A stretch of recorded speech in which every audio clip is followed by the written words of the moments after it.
Ai nostri microfoni l'allenatore del Sarzana, Mister Vianna, una squadra, la sua, che ha lottato nel primo tempo ad armi pari con il Castiglione e fino a forse a metà primo tempo il risultato era che ancora fermo sullo 0-0 poteva spostare il lago della bilancia o da una parte o dall'altra. Poi forse c'è stato un piccolo rilassamento, c'è stato qualche cosa che non è andato nei meccanismi della squadra. Innanzitutto buonasera a tutti.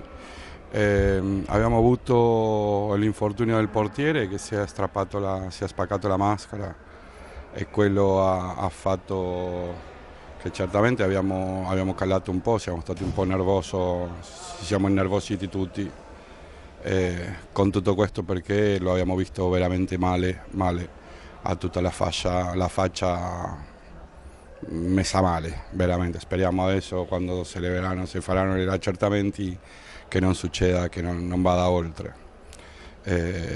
Diciamo che abbiamo giocato contro una buonissima squadra di A2, cercherà di salire con due buoni allenatori, abbiamo cercato di fare il nostro, purtroppo una situazione almeno non c'entra niente, voglio dirlo. Il Castiglione ha vinto bene, ha giocato bene e mi ha vinto bene. Noi non siamo stati come altre partite, però al di là di tutto che non incide nel risultato il disastro dell'arbitro, veramente una persona assolutamente incapace per essere in pista, il terzo arbitro o il secondo arbitro che era al tavolino anche, veramente la federazione dovrebbe rivedere questa situazione perché queste due persone danneggiano lo sport, veramente due persone.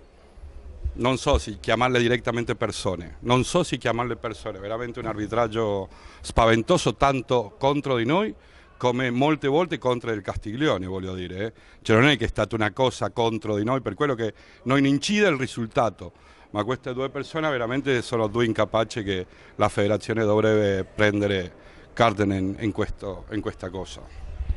Comunque vi resta il fatto che avete lottato ad armi pari con il Castiglione. Sì.